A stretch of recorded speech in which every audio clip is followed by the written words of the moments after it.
So imagine this. If you play medic and you have your healing beam on your busy soldier that's wearing a strange, unusual flaming team captain, laughing and calling all other players in their spawn, and they don't belong from certain countries that they came from, or whatever class you're healing, random creating 12 free-to-play give-us-squaring players in midair, and you have your back turned against him, and you spot a fellow teammate Give-us Enchi that is far too out on the front lines to be attacking with you and the soldier, and you suspect he might be a spy, and you pop Uber right on your soldier, and turns out the guy that was attacking was a spy. And the Pyro Vision Grievous spy attempts to backstab the flaming team captain over and over again. And he's like, I don't know why this guy's not dying. Right? So my whole point here is some people think that medic plays under the top players. And yes, that is true. It is true, but without supports, you would die every time. Alright, and vice versa with having no soldiers or demo to defend your healing ability.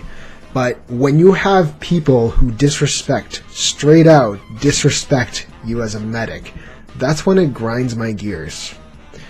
You can play whatever class you want, and that's fine, that's great, but just be respectful towards you, your medic, and whoever it is that you're playing with. Alright, be a good sport, you know? Just be a good sport. And everything will be a-okay. There are some people out there who still, despite the fact that this is a game, think that top scoring and dominating people means something, when playing the objective is playing the game. But I don't think it's the player's fault, but it's important to remember what the objective is. Now, I'll talk about this in another video because there are some really shifty things that Valve does psychologically in-game that requires a different explanation. So for now, I'm just talking about, you know, respect your medic, people, because, you know, there's nothing worse than, you know, disrespecting the only player that is healing you and that is allowing you to push through choke points, alright, through the map. Okay? So don't take medics for granted. Alright? And you medics too, you respect your, you know, soldiers and demos just as much. Alright? You guys need each other. Anyways, so Quake is an old game. And there's a new game called, you know, Quake Champions, that incorporates classes. I know, right? Like, classes on a Quake game? You know, what are they? Scrubs? But seriously, that's great, because I like the way they're going with this. That's how it should be. It just makes things much more interesting, having classes instead of, you know, one class.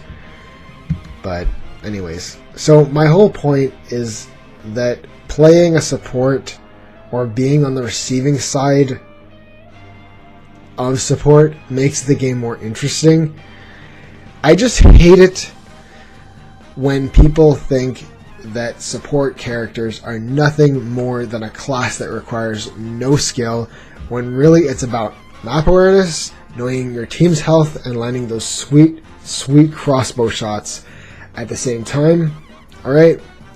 And also, it's important to know where all the health packs are in the map, because that goes for any player, really. But anyways, now I also want to be clear here. Just because I'm taking my crossbow out to heal an innocent Hoovy does not mean I'm multitasking. In my mind, I'm losing the map awareness at the moment because I'm switching to thinking to aim for someone versus taking my medigun to heal someone else, in which requires just locking on to a target once with my crosshair and not having to aim for that target as long as I don't let go of that magic healing button and keeping your flaming captain in your sights. Now, I know what you're thinking. How can a glittering flaming soldier captain that fails to get backstabbed over and over again be so unaware of his surroundings? Well, as much as I'd like to believe that they are a god, right? We are just human after all. And we can't pay attention to everything at the same time, and having a helping hand is always welcomed. I want you to ask yourself something.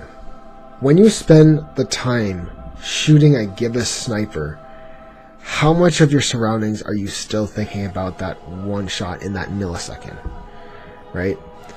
At that very moment, the very moment you're moving your super speed razor mouse to time your perfect shot, making sure that the travel time of your bullet matches at that pristine shot so that it hits that gibbous wearing pyro, so his hat flies off and lands perfectly straight up on the ground whilst you're trying to dodge other people's shots and trying to deny him from the objective. How much are you thinking about your target versus the entire map? Anything can happen in those small milliseconds. I might be exaggerating, but I know this. On a small map, think about how much the possibilities increase when the smaller the map is, the more linear it is,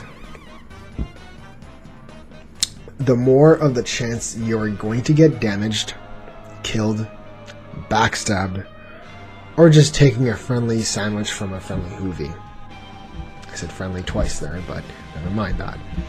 Now, the medic is there to support your map, team, and your rear eyes, and you're all out of rear eyes.